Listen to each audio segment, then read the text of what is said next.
পুরে বাড়ি থেকে আসবো না, একবারে আবার সকাল থেকে ঠিক আছে চল চল তোর বাড়িতে দিয়ে খাওয়া দাওয়া করে শুয়ে থাকি বলে চল। এতক্ষণ তাই বলে জোহরের আগেই চলে এসেছে। তো আলহামদুলিল্লাহ এই যে এখানে এত বড় মাঠ আছে এও আমি আজও জানতাম না।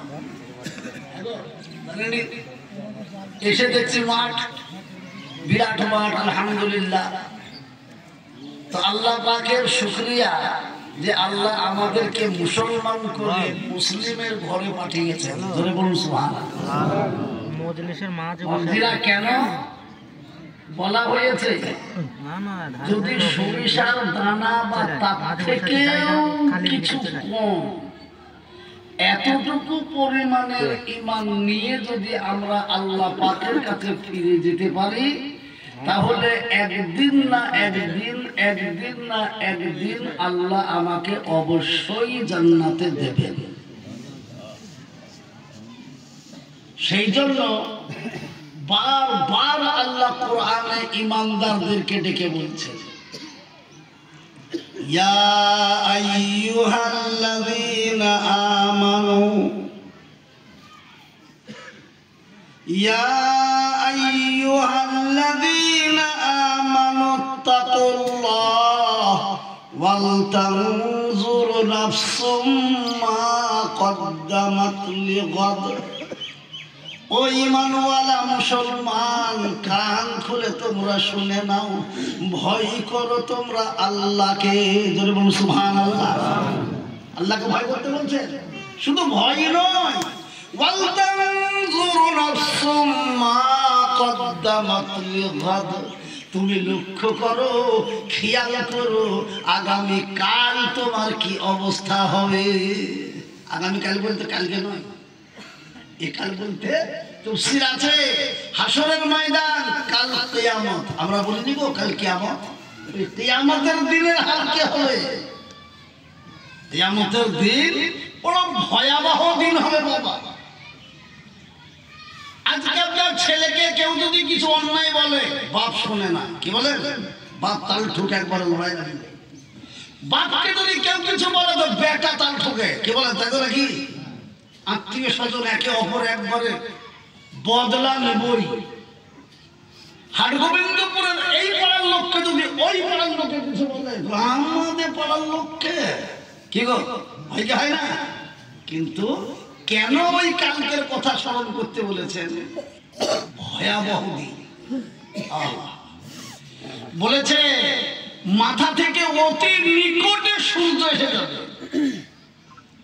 মাথার মগজগুলো গলে গলে ঘামের মতো পড়বে, কাউরি শরীরের ঘামে হাঁটু পর্যন্ত ডুবে যাবে, কাউরি শরীরের ঘামে কোমর পর্যন্ত ডুবে যাবে, আবার কেউ নিজের শরীরের ঘামে সাঁতার খেলবে, হাবুডুবু খেলবে। কিন্তু পানির পিপাসায় ছটফট করবে। চতুর্দিকে তাকিয়ে দেখবো মাতা পিতা দাদা দাদি বিবি বাচ্চা আত্মীয় স্বজন বন্ধু বান্ধব সকলে আছে, কাউরির কাছে গিয়ে কিচ্ছু পাওয়া যাবে না। সেদিন সকলের জবানে থাকবে ইয়া নাফসি ইয়া নাফসি, আয় আল্লাহ আমার কি হবে, আমার কি হবে। সকলে আমার জন্যই ব্যস্ত, নিজের জন্য, কেউ কাউরির জন্য ব্যস্ত হবে না। মানুষ আমরা সাধারণ বলতেই পারি আমার কি হবে, কিন্তু 1,24,000 নবী, মতান্তর 2,24,000 নবী, তাদের জবানে পর্যন্ত ইয়া নাফসি ইয়া নাফসি। কোন নবীও বলবেন না আমার বেটার, আমার বেটির, আমার বিবির, আমার বাচ্চার কি হবে। সকলের জবানে থাকবে ইয়া নাফসি ইয়া নাফসি। ইল্লা, কিন্তু একজন নবী, যে নবীকে আল্লাহ রাহমাতাল লিল আলামিন বলে পাঠিয়েছে, যে নবী সর্বশেষ নবী, যে নবী উম্মতের দরদি নবী, তিনি কেবল একমাত্র উঠবেন ইয়া নাফসি বলে নয়।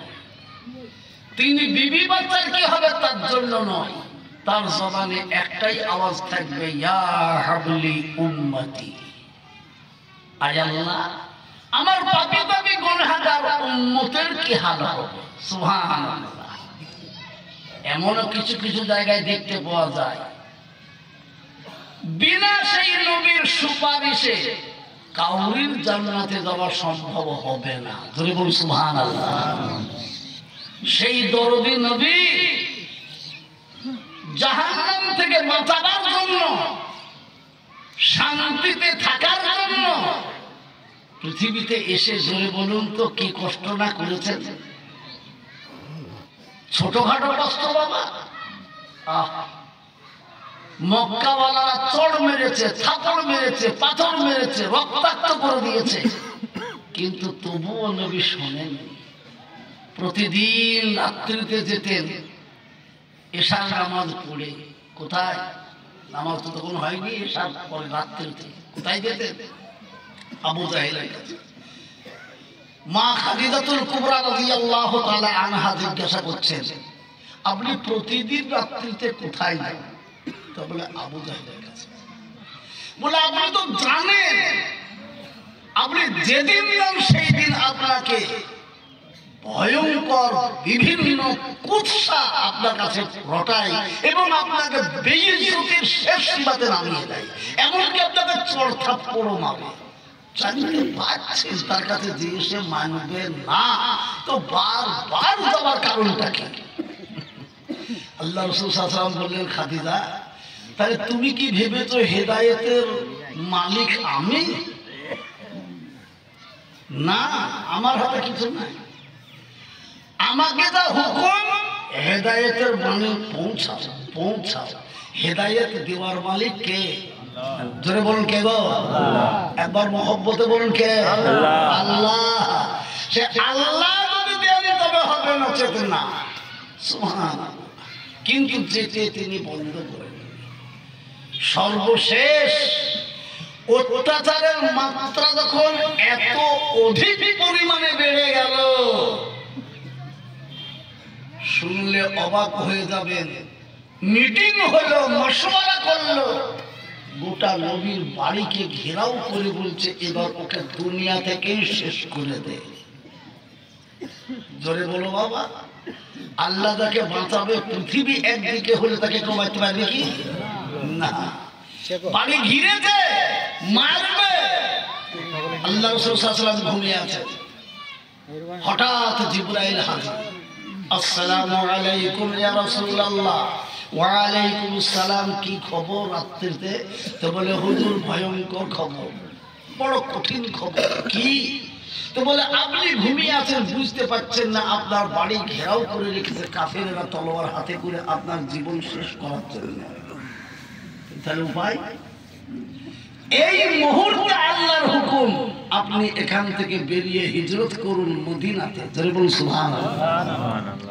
নবীজি বলছেন সবাই যেন আমার বাড়িতে পিঁপড়ের লাইনের মতো ঘিরে দাঁড়িয়ে থাকে, তো আমি বেরিয়ে যাবো কি করে? গেলেই তো ধরে ফেলবে। কি বলেন তাই তো নাকি? তো জিবরাইল বললেন, ইয়া রাসূলুল্লাহ, আল্লাহ আপনার সঙ্গে আছেন, তিনি সাহায্য করবেন। যারা বলুন সুবহানাল্লাহ। সঙ্গে সঙ্গে বলছেন, রাসূল গো আপনি বেরিয়ে যাবার সময় এক মুঠো বালি হাতে করে নেবেন, নিয়ে আপনি সূরা ইয়াসিনকে পড়বেন। وجعلنا من بين أيديهم سدا ومن خلفهم سدا فأغشيناهم فهم لا يبصرون। যখন এই বালিটা পড়বেন, পড়ে এরকম করে ফেলে দেবেন। আপনার কাজ হবে বালিগুলো ফেলে দেওয়া, আর আল্লাহর কাজ হবে সমস্ত বালি কাফেরদের চোখের মধ্যে পৌঁছিয়ে দেওয়া। তাদের চোখে বালি পড়ে যাবে, এরকম করে হাত দিয়ে চোখ মলবে, আপনি বেরিয়ে চলে যাবেন, তো বিন্দু মাত্র সন্ধান কেউ পাবে না। যারা বলে সুবহানাল্লাহ। যাবার সময় হযরত আলী রাদিয়াল্লাহু তাআলা আনহুকে ডাকলেন, বলে আলী।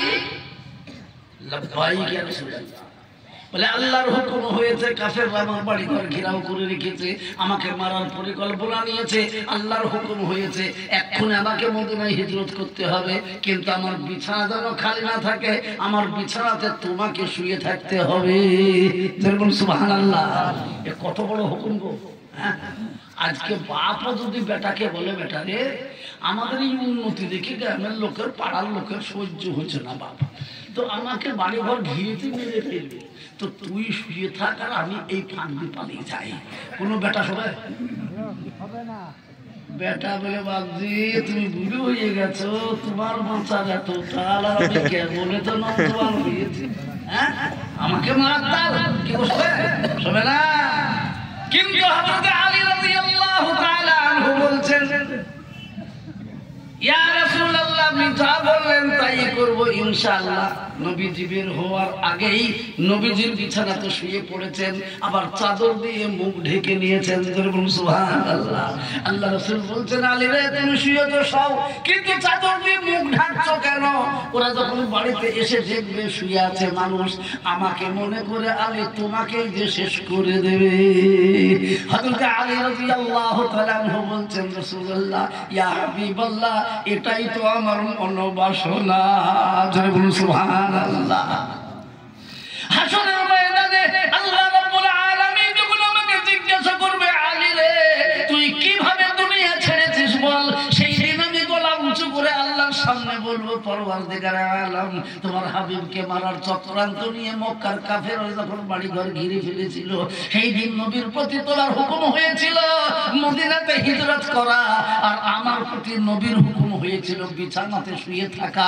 তোমার হুকুম নবীজি মেনেছেন, আর নবীজির হুকুম আমি মেনে নবীর বিছানাতেই নবীর পরিবর্তে জীবন দিয়েছিলাম।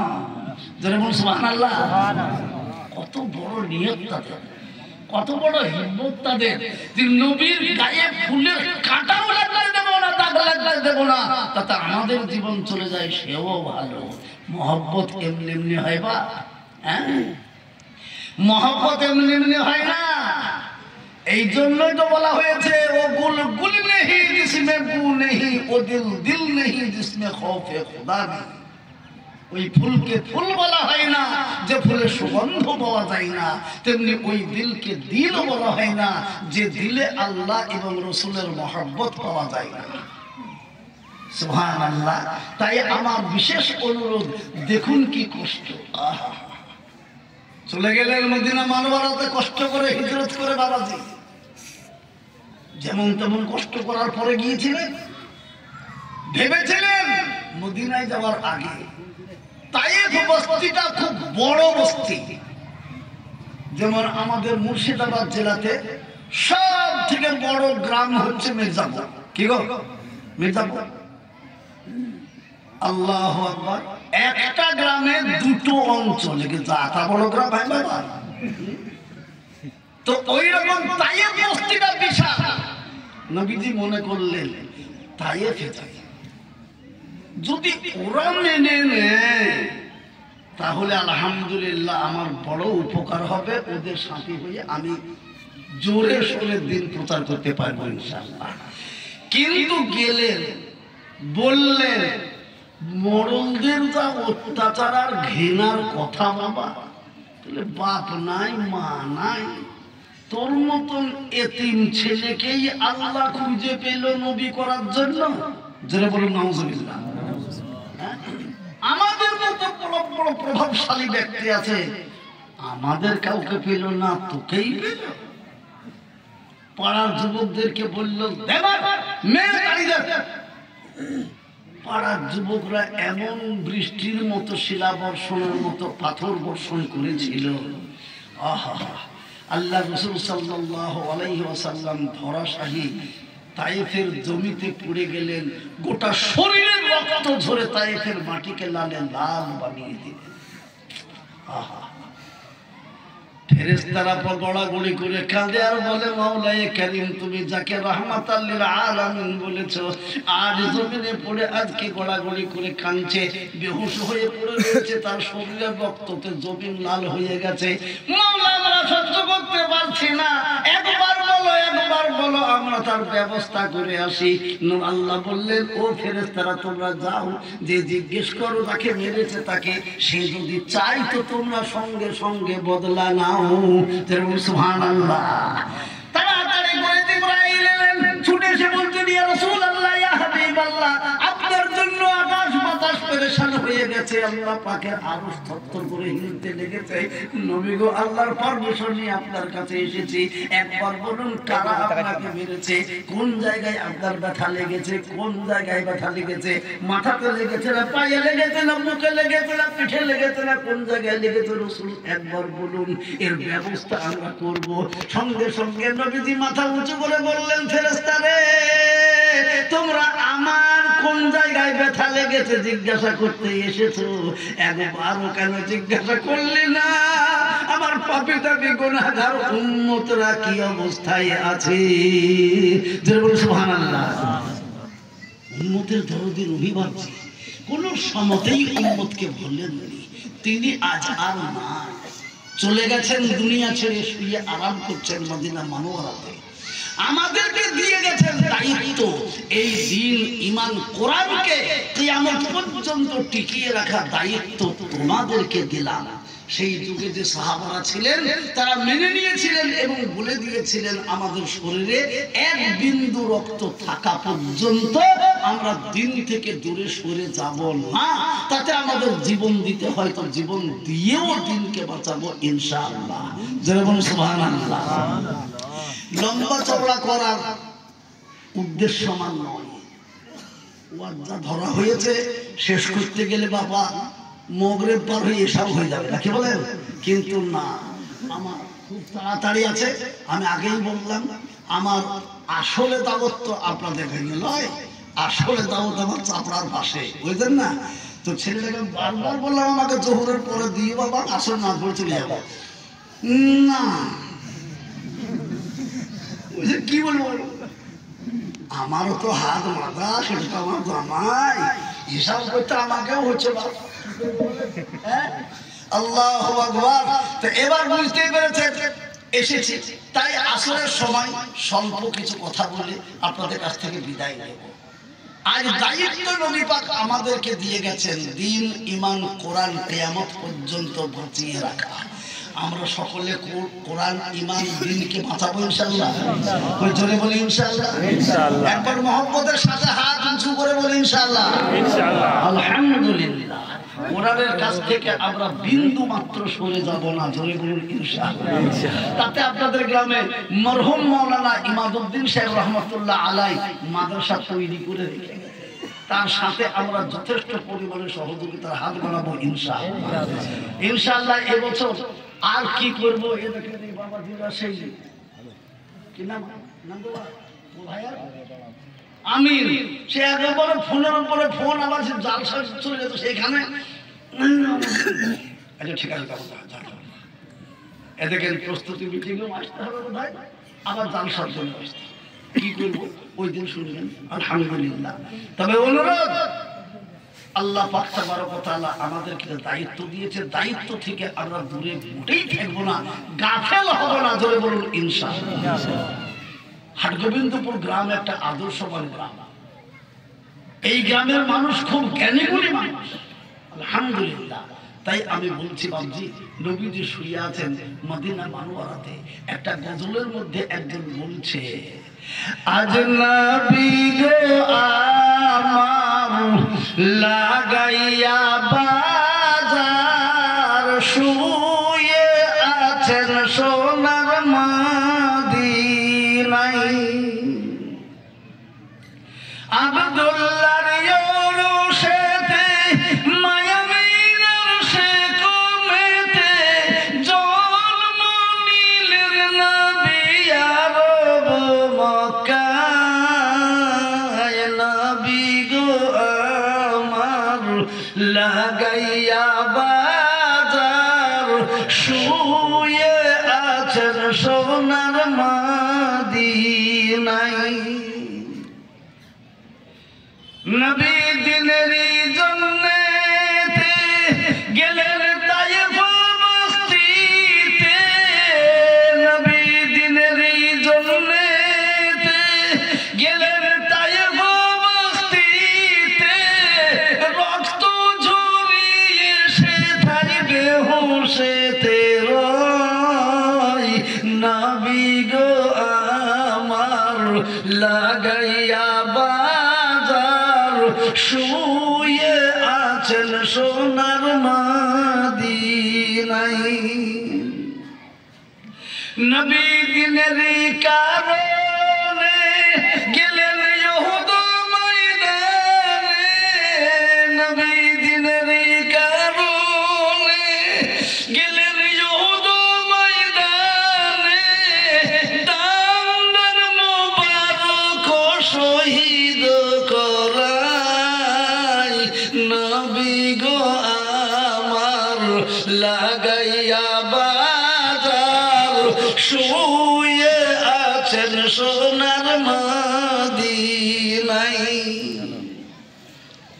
সেই নবীর নামেতে দরুদ পড়িলে সেই নবীর নামেতে দরুদ পড়িলে হাবিয়া তো যখন নিভে যায় নবী গো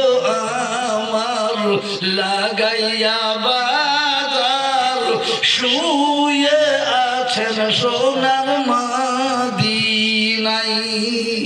সুবহানাল্লাহ সেই নবী আর আসবে না কিয়ামতের দিনে ওই নবী যে আমাদের দরদি হয়ে উঠবেন পিতা মাতা কেউ আমার দিকে তাকাবেন না তাই সেই নবীর তরিকার উপরে আল্লাহর হুকুমের উপরে আমরা আমাদের জীবন পরিচালনা করব জোরে বলুন ইনশাআল্লাহ ইনশাআল্লাহ আল্লাহ আমাদেরকে সেই নবীর তরিকা এবং আল্লাহর হুকুমের উপরে জীবন পরিচালনা করার তৌফিক দান করুন জোরে বলুন আল্লাহুম্মা আমিন ভাই মুহতারাম আমি আপনাদেরকে বলছি সময় হতেই চলেছে আর বেশি দেরি নাই আমি আপনাদেরকে বলেই দিয়েছি মাগরিবের আগে সামান্য কিছু বলে দিয়ে আমি দোয়া করে চলে যাব ইনশাআল্লাহ একটু দোয়া করবেন আবার তো কদিন পরে ইনশাআল্লাহ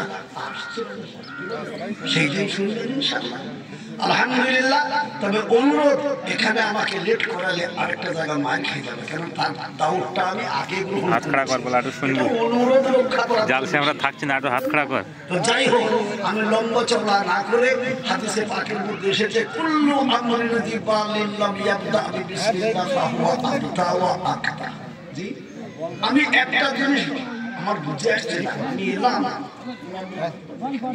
তুমি কি ব্যাপার কি হবে বলছে হুজুর আমাদের ওই মাঠ জাগ্রত মাঠ তো তাই একটু আমরা মাঠে দোয়া খাই জাগ্রত মাঠ বানানো কিন্তু বুঝতে পারছি জাগ্রত মাঠ কি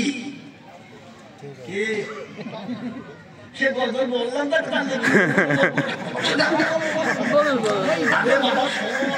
বলেন গো বলেন তার বলতো কি সুবহানাল্লাহ তাই সেটা শুনবেন না বলে দেখে বলবো আল্লাহু আকবার আল্লাহু আকবার আল্লাহ কবুল করুক সুবহানাল্লাহ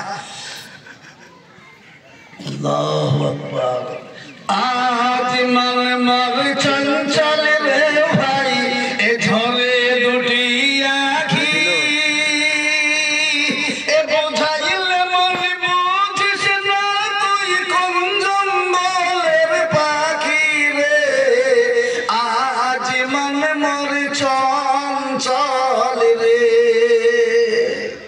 কাঁচা বাঁশের খাট পালঙ্ক শুকনো পাটের দড়ি এই আত্মীয় স্বজনে মিলে রেখে আসবে আপন বাড়ি রে আজ মন মর চঞ্চল রে কুলের পাতা গরম পানি এ গোসল করাবে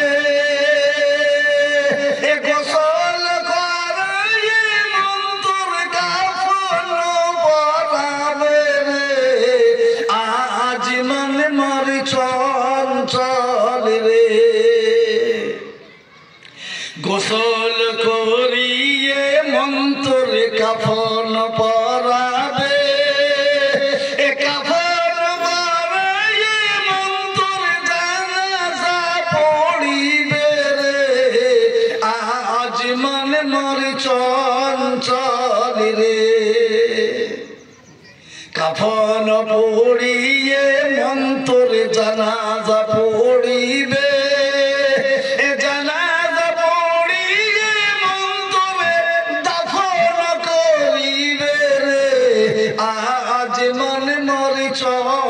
চলে রে জানাজা পড়িয়া মন্তরে দাফন করিবে দাফন করিয়ে মন্তরে সকলে ফিরিবে রে আজ মন মরি চঞ্চল রে দাফন করিয়া যখন সকলে ফিরিবে মনকির নাকির ফেরেশতা তখন আসিবে রে আজ মন মরি চঞ্চল রে মনকির নাকির ফেরেশতা যখন আসিবে রবকে তোমার দিন কি ছিল কারবা দিনে ছিলে রে আজ মন মারি চঞ্চল রে মাকান দিবে বেটার বেটা মাকান দিবে বেটার বেটা বহিন কাঁদিবে ভাই রে ঘরের বিবি সেও কান্দিবে আর তো কেউ নাই রে আজ মন মরি চঞ্চল রে আজ মন মর চঞ্চল রে ভাই এ ঝরে দুটি আখি এ বুঝাইলে মন বুঝিস না তুই কোন জঙ্গলের পাখি রে আজ মন মর চঞ্চল রে তাহলে দোয়া করুন সকলে আল্লাহ اللهم آمين الحمد لله رب العالمين والعاقبة للمتقين والصلاة والسلام على رسوله الكريم اللهم فرج من كل بلاء الدنيا وعذاب الآخرة لا إله إلا الله الحليم الكريم سبحان الله رب العرش العظيم والحمد لله رب العالمين لا إله إلا أنت سبحانك إني كنت من الظالمين ربنا إننا آمنا فاغفر لنا ذنوبنا وكفر عنا سيئاتنا وتوفنا مع الأبرار ربنا لا تجعلنا فتنة للقوم الكافرين ونجنا برحمتك من القوم الظالمين يا الله আমাদের হাত খাবার পূর্ব মুহূর্ত পর্যন্ত জীবনের সমস্ত পাপকে মাফ করে দিও পরওয়ারদিগার আলম যত কিছু বলা কওয়া হয়েছে ভুলভ্রান্তি হয়ে গেলে ক্ষমা করে দিও আয় আল্লাহ এই জিনিসকে লক্ষ্য করে এই গোটা গ্রাম হাটগোবিন্দপুরকে তুমি রহমতের দ্বারাতে ভরপুর করে দিও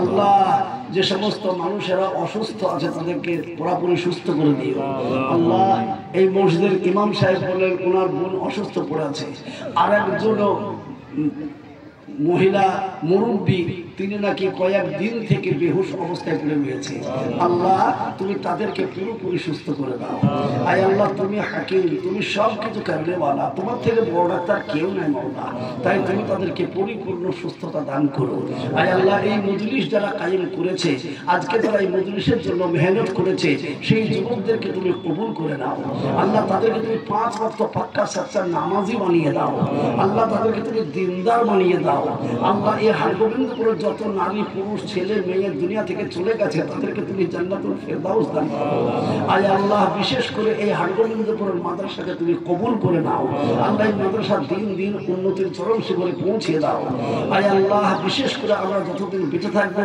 দিন ঈমান কোরআন নিয়ে বেঁচে থাকতে পারি সে তৌফিক দান করো আমাদের জীবনের শেষ নিঃশ্বাস কালেমা তাইয়্যিবার উপরে করিয়ে দিও আমাদের এই দোয়া তোমার প্যারা হাবিব রাসূল আরবি সাল্লাল্লাহু আলাইহি ওয়াসাল্লামের সদকায়ে তুফাইলে কবুল করে দিও রব্বানা আতিনা ফিদ দুনিয়া হাসানাহ ওয়া ফিল আখিরাতি হাসানাতাও ওয়া কিনা আযাবান নার সাল্লাল্লাহু তাআলা আলা খায়রি খালকিহি মুহাম্মাদিন ওয়া আলিহি ওয়া আসহাবিহি আজমাইন বিরহমাতিকা ইয়া আরহামার রাহিমিন আসসালামু আলাইকুম